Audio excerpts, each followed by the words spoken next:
겨울 같지가 않습니다. 날씨가. 그죠? 그런데 이런 날씨에 감기 조심들 하셔야 된다고 그래요. 감기 몸살로 고생하시는 분들이 적지 않습니다.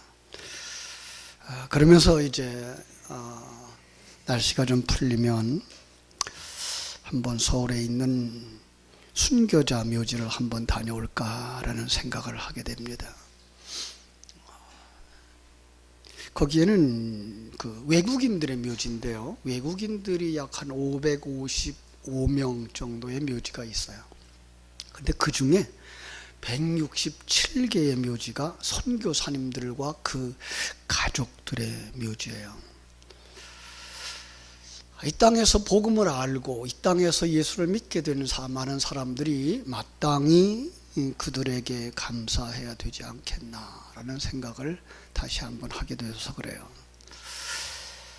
복음을 전해주는 사람들, 그 복음을 전하기 위해서 헌신하고 희생했던 사람들의 그 수고를 모른다면 우리가 감히 하나님을 향하여서 고맙습니다라고 감사하다는 말을 할 수 있을까? 혹 그것은 우리의 입술에 붙은 감사는 아닐까 이런 생각을 합니다. 그분들이 남겨주고 간 흔적들, 우리나라의 유수한 대학이나 병원들이 바로 그분들에 의해서 세워졌어요. 연세대학교, 그리고 세브란스 병원, 이화여대, 또 그의 부속 병원, 이런 엄청난 일들을 그분들이 했는데 그분들의 일생을 이렇게 조금 살펴보면 그분들 배후에 그분들을 위해서 기도했던 많은 사람들이 있었고 그들을 위해서 헌금해 주었던 작은 손들이 있다는 거예요. 그 한 사람 한 사람의 감사와 선교의 헌금, 그리고 그들의 기도가 그 많은 큰 열매를 맺었다라고 하는 것을 우리는 역사를 통해서 이렇게 살펴볼 수가 있습니다. 프랑스 파리의 어느 교회에서 있었던 일입니다. 선교사를 보내기 위해서 헌금을 하기로 결정을 했어요. 그래서 헌금 접시가 이렇게 돌아갑니다. 그 당시에 그들의 그 헌금하는 형태는 자기가 얼마짜리 수표가 있든 돈이 있든 그걸 헌금하다가 그게 많다고 그 적절한 부분을 헌금하고 싶으면 거기서 돈을 내고 헌금을 거슬러가는 이제 그런 형태였어요. 아무튼 헌금 접시가 돌아가다가 어느 눈먼 소경 앞에 멈춥니다. 그 사람은 정말 가난한 사람이에요. 저 사람이 1프랑이나 헌금을 할 수 있을까? 그런데 그 접시 위에 그는 자기 주머니에서 27프랑을 꺼내놓는 거예요. 깜짝 놀란 옆에 있는 사람이 쿡쿡 찌르면서 얘기하죠. 당신은 얼마를 냈는지 아느냐고. 정확하게 알다고. 27프랑을 냈다고. 아마 우리의 현 생각으로 말하면 한 사람이 한 선교 헌금이니까 그래도 한 5만 원 정도씩은 하는데 이 양반은 그 정도는 못할 거야 라는 생각을 했는데 거기에 한 20배가 되는 한 100만 원 정도를 헌금을 한 거죠. 옆에 있었던 사람이 깜짝 놀라서, 그죠? 어떻게 그렇게 많은 헌금을 했느냐고. 그랬더니 하는 말이 난 눈이 안 보이잖아요. 그래서 집에 가도 밤에도 전기를 켤 필요가 없어요.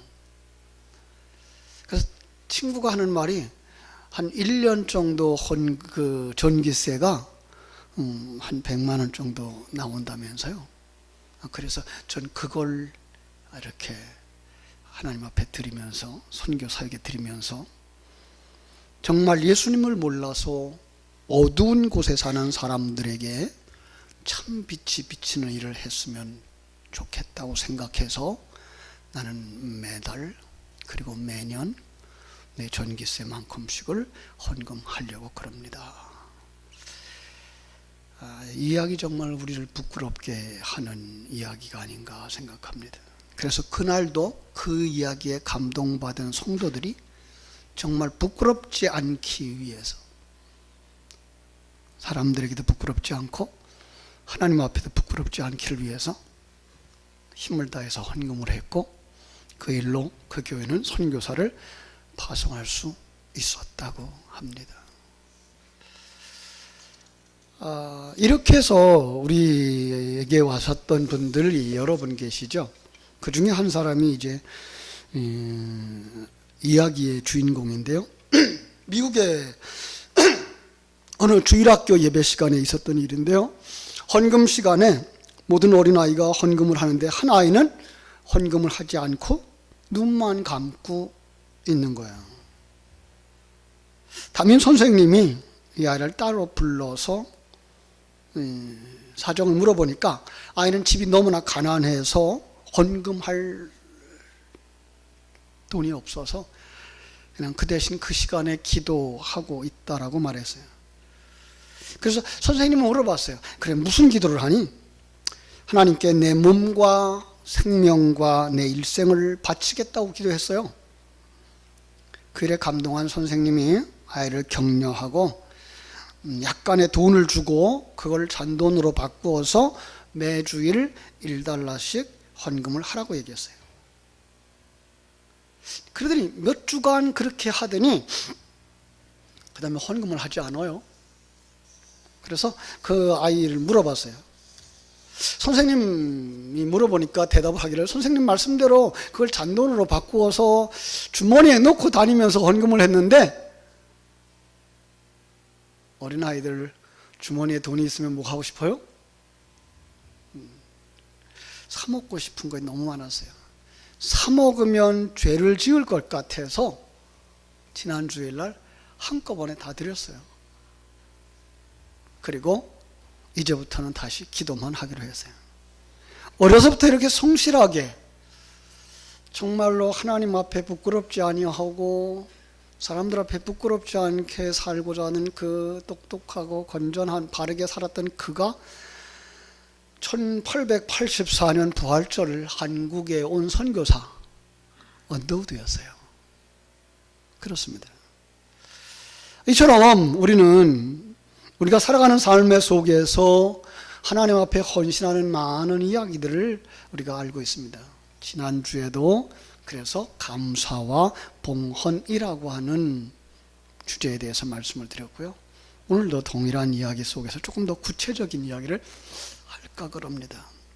헌신, 헌금, 정말로 감사가 근거가 되지 않는다면 그건 무거운 짐이 될 것입니다. 이 헌금은 예배의 중요한 요소죠. 구약시대에는요, 그 헌금 대신에 그들은 제물을 드렸죠. 소를 잡아드렸어요. 양을 잡아드렸어요. 비둘기를 잡아드렸어요. 그죠?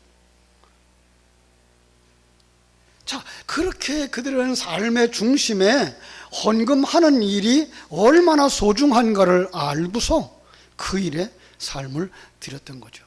그죠? 여러분, 그 헌금, 저는 이렇게 주일 오후에 이렇게 재정부에서 장부가 이렇게 올라오면 성도들의 헌금한 내역을 쭉 보죠. 성도들의 헌금 내역을 보면서 얼마나 소중한가. 정말로 어떻게 이 집사님이, 어떻게 이 권사님이 이렇게 헌금을 하실 수 있었을까? 감사하죠.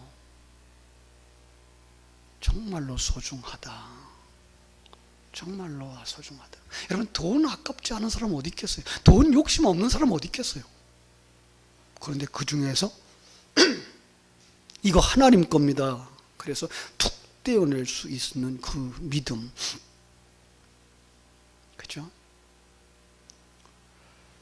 정말 하나님께서 이들에게 이 땅에 살아가는 날 동안 다함이 없는, 마르지 않는 샘 같은 복을 주십시오라고 기도를 하게 됩니다. 그래서 헌금의 근원을 쭉 찾아 올라가 보면 성경의 시작부터 나와요. 그죠?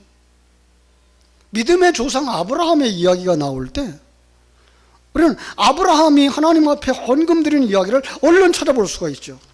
창세기 14장에 가보면요, 아브라함이 전쟁에서 이기고 돌아오는 길에 살렘 왕 멜기세덱이 마중을 나와요. 빵과 포도주를 가지고. 그리고 나가서 아브라함을 복비를 줘요.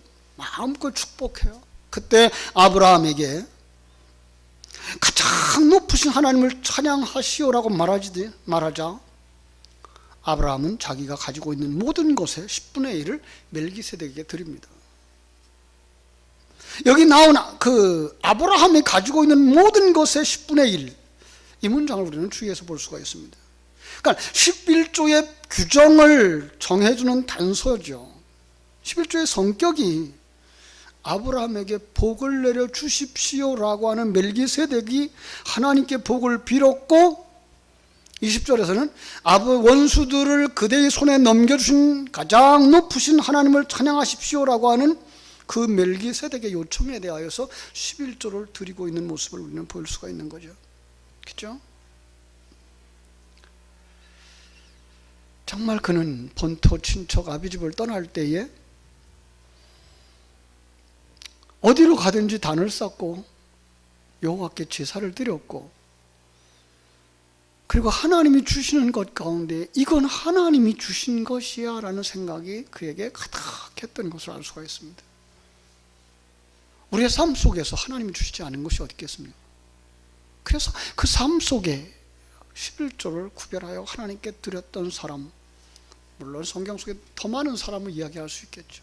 뭐 야곱의 이야기도 할 수가 있을 것이고, 그죠?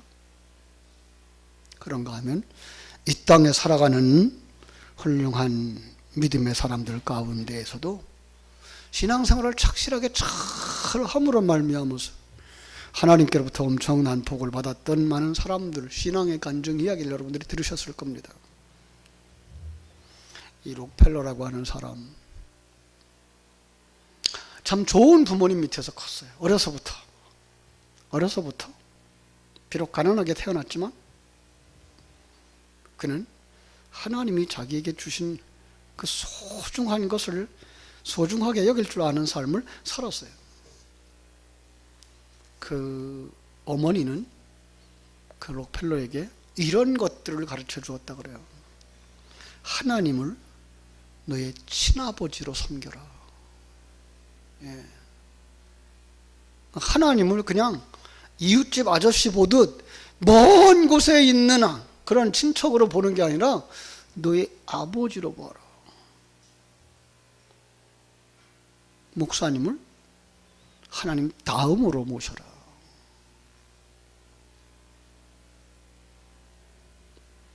오른쪽 주머니에는 항상 11조 주머니로 삼아라. 모든 것에 소득이 들으면 10분의 1을 구별해서 오른쪽 주머니에 넣어라. 원수를 만들지 마라.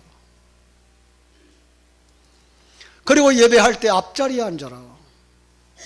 그래서 우리가 잘 알죠. 이 록펠러는 예배 30분 전에 예배당에 왔어요.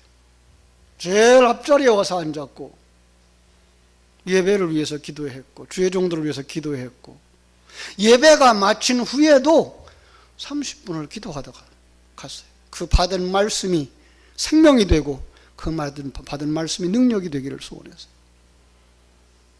여섯 번째로, 매일 아침마다 그날의 목표를 분명히 해라.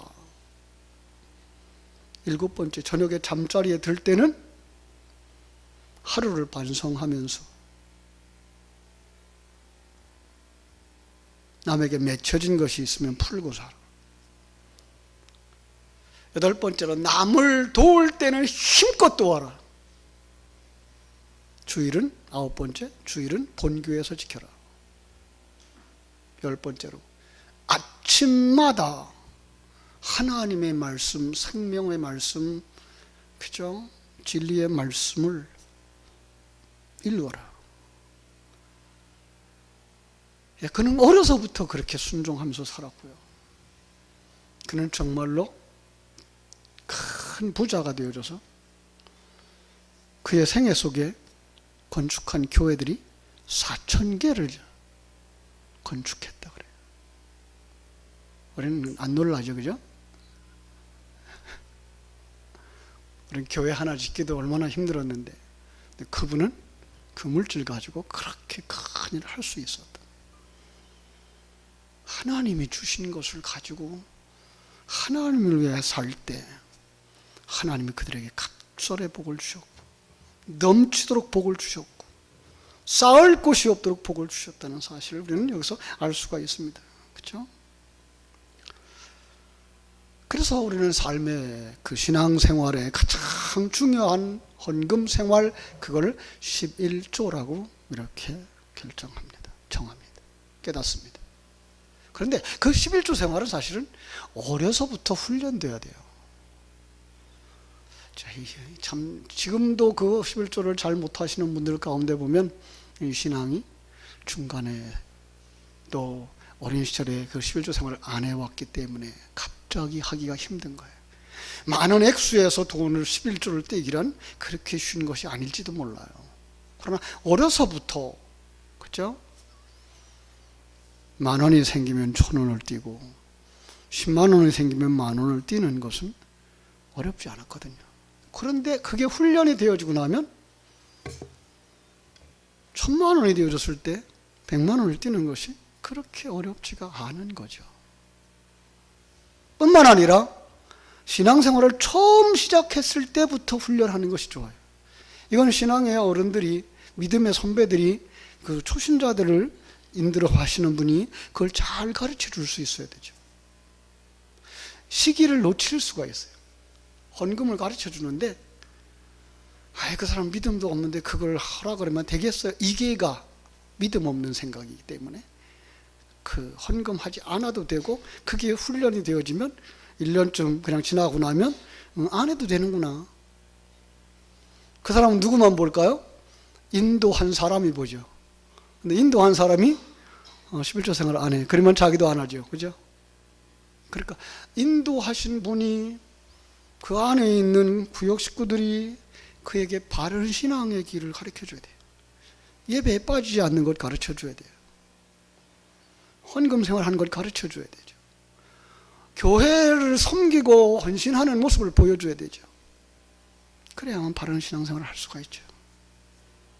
그래서 11조의 헌금 생활의 가장 기본은 11조다라는 거 우리는 기억할 수가 있어요. 두 번째로, 오늘 본문의 말씀처럼 아주 중요한 이야기를 우리가 하고 있는데요, 마게도니아 교회에 주신 은혜를 우리는 지금 바울 사도는 강조하고 있는 거예요.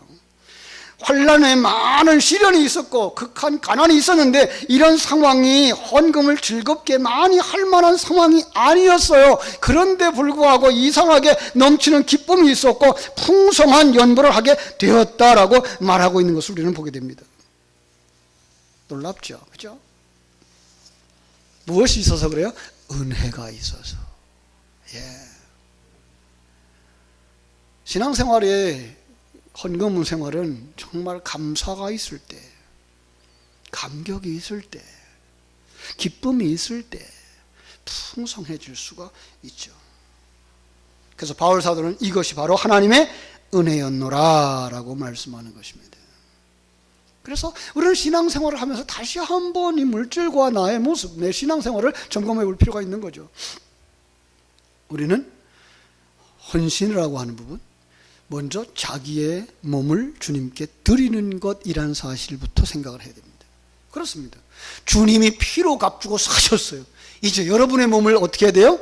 주님이 사셨으니까 주님께 드려야 되죠. 로마서 12장 1절이 말씀하는 것과 같은 거죠. 너의 몸을 거룩한 산제사로 드리라. 이것이 너희의 드릴 영적 예배니라. 그렇습니다.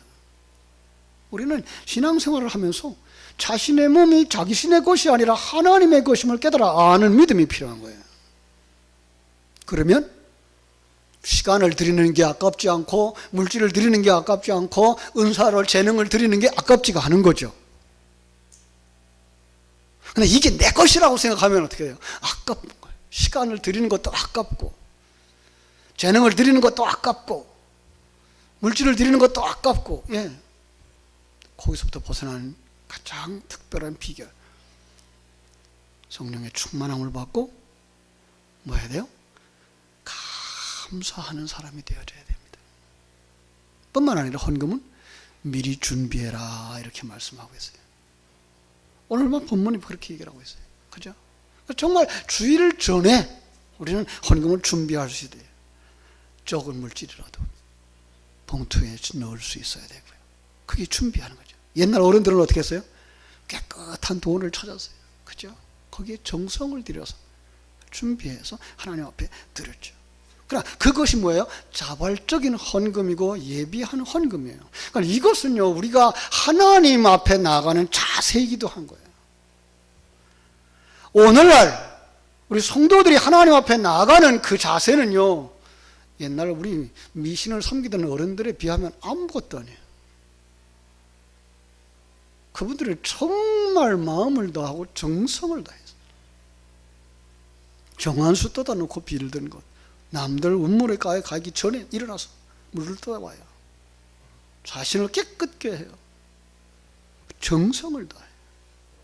이건 준비해야 되죠. 우리 물질도 준비해야 되고 시간 준비해야 되고 다른 일들도 예배를 회방하지 못하고 하나님께 드리는 주일을 회방하지 못하도록 미리 배열을 해놓고, 그죠? 하나님 앞에 드려야 되는 거죠. 재밌는 건 성경에 이런 비결이 나오죠. 적게 심은 자는 적게 거두고 많이 심은 자는 많이 거둔다 하는 말이로다. 그래. 6절에 그렇게 말하죠. 이것이 곧 적게 심은 자는 적게 거두고 많이 심은 자는 많이 거둔다 하는 말이로다. 그럼 고구마를 심었습니다.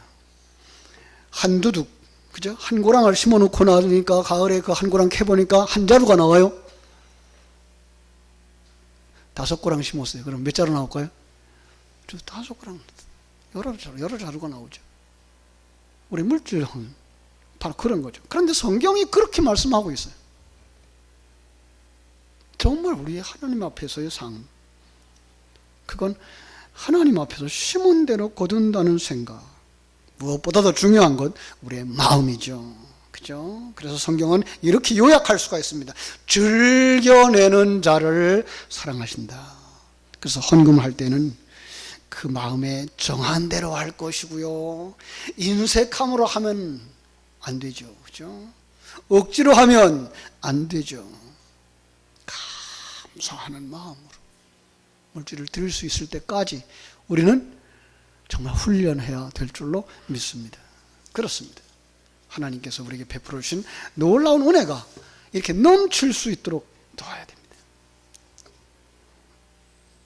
적게 심은 자 적게 거두고 많이 심은 자 많이 거둔다는 이 놀라운 비결을 잃어버리지 않았으면 좋겠습니다. 더 나아가서 우리가 얼마나 하나님 앞에 바로 서야 되는가, 정말 어떤 자세로 하나님 앞에 감사를 표시해야 되는가, 그리고 하나님 앞에 내 몸과 마음과 시간을 들여서 충성할 때 주님께서 갚아주시고 채워주시고 복 주셔서 하나님 앞에 영광 돌리는 여러분 되실 줄로 믿습니다. 기도하겠습니다. 하나님 우리 아버지,